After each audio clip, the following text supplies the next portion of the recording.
जय हिंद। स्वागत है आपका हमारे YouTube चैनल पर। आज हम बात करेंगे कीबोर्ड की फंक्शन की जो कि बहुत ही काम की हैं।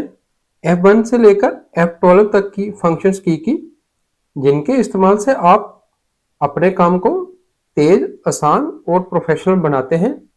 इन्हें सीखकर आप कंप्यूटर पर अपने प्रोडक्टिविटी 2 से 3 गुना बढ़ा सकते हैं। फंक्शन कीज को क्यों यूज करें?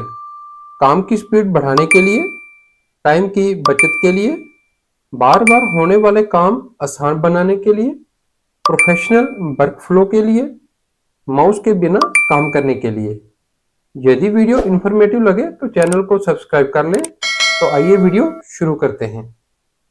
F1 की ये एक हेल्प बटन है। आप इससे किसी भी सॉफ्टवेयर में मदद ले सकते हैं। जैसे कि अभी MS वर्ड आपके सामने खुला हुआ है और मैं जैसे ही F1 की प्रेस करता हूं, मेरे सामने हेल्प का नेविगेशन अपीयर हो जाएगा। यदि आपने कोई ब्राउजर खोल के रखा है और आप F1 की का इस्तेमाल करते हैं तो आप माइक्रोसॉफ्ट की हेल्प में पहुंच जाएंगे। जो भी आपका क्वेश्चन है आप यहां सर्च में क्लिक करके अपना क्वेश्चन पूछ सकते हैं। इसके अलावा हेल्प बटन का काम जब हम ऑपरेटिंग सिस्टम को ऑन करते हैं, यदि हमें उसकी बायोस या सिमोस की सेटिंग में जाना होता है तो हम F1 की का यूज करते हैं। F2 की रीनेम करने के लिए या प्रिंट प्रीव्यू देखने के लिए। यदि हमें किसी भी फाइल या किसी भी फोल्डर को रीनेम करना है, हम उसके ऊपर क्लिक करके F2 की प्रेस करेंगे तो वो नाम जो आपने दे रखा है हाईलाइट हो जाएगा। आप इसे यहाँ पे रीनेम कर सकते हैं। इसी प्रकार से ही आप फोल्डर को भी सिलेक्ट करके F2 की प्रेस करेंगे तो वो भी हाईलाइट हो जाएगा। आप उसको भी रीनेम कर सकते हैं। इसके अलावा यदि आप Word, PowerPoint, Excel use कर रहे हैं तो आप अगर कंट्रोल प्लस F2 प्रेस करेंगे तो आपके सामने प्रिंट प्रीव्यू का ऑप्शन अपीयर हो जाएगा।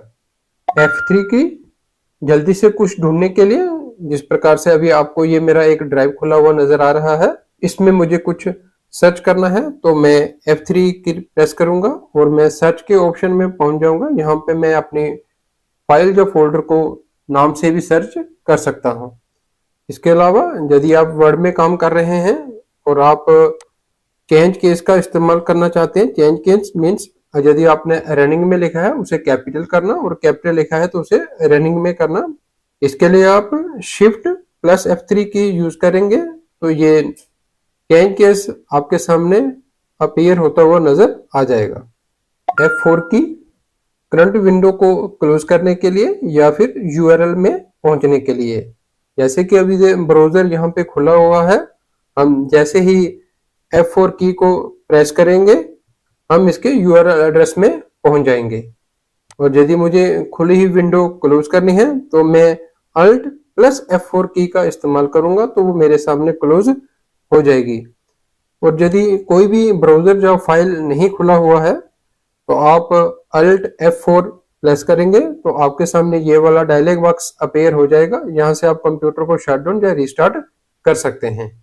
F5 की रिफ्रेश के लिए, जैसे कि हम कंप्यूटर के ऊपर राइट क्लिक करके पीसी को रिफ्रेश करते हैं, यदि हम F5 की भी प्रेस करेंगे तो तब भी हमारा पीसी या लैपटॉप रिफ्रेश होता जाएगा।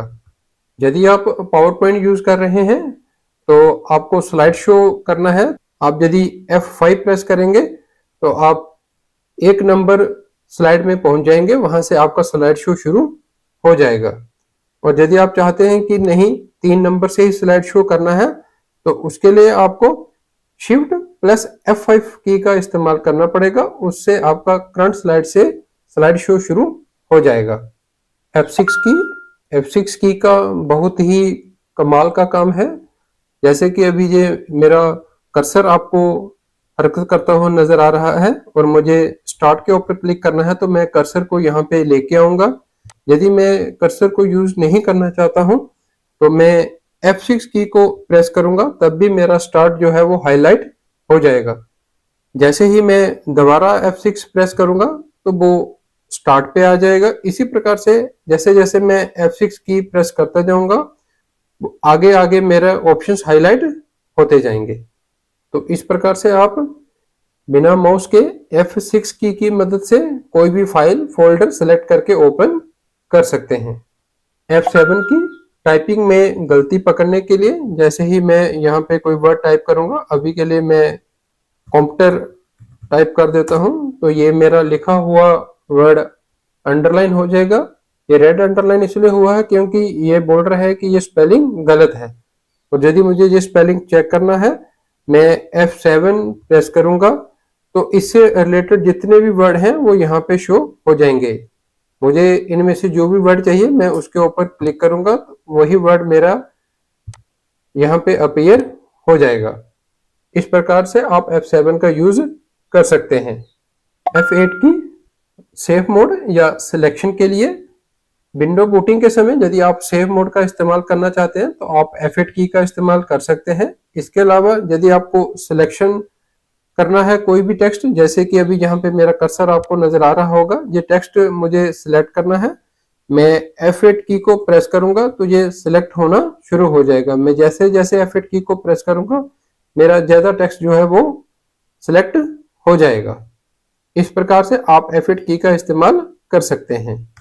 F9 की फील्ड को अपडेट करने के लिए, जैसे कि यहाँ पे भी आपको एक टेबल नजर आ रहा है, इस टेबल का सम मैं फार्मूले की मदद से करूंगा।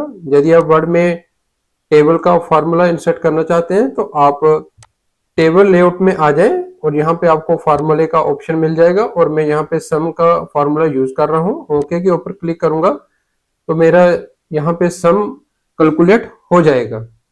लेकिन यदि मैं ये फिगर बदली करूंगा, मैं 6 की जगह 8 करूंगा तो ये ऑटोमेटिकली जो सम कर रखा है ये चेंज नहीं होगा। उसके लिए मुझे फंक्शन की F9 को प्रेस करना पड़ेगा। इसे अपडेट करने के लिए पहले जो ये सम आ रखा है इसे आपको सिलेक्ट करना है, तो हम जैसे ही F9 की को प्रेस करेंगे ये सम जो टोटल आ रखा है ये चेंज हो जाएगा। इस प्रकार से आप F9 की का इस्तेमाल कर सकते हैं। F10 की मेनू बार को एक्टिवेट करता है।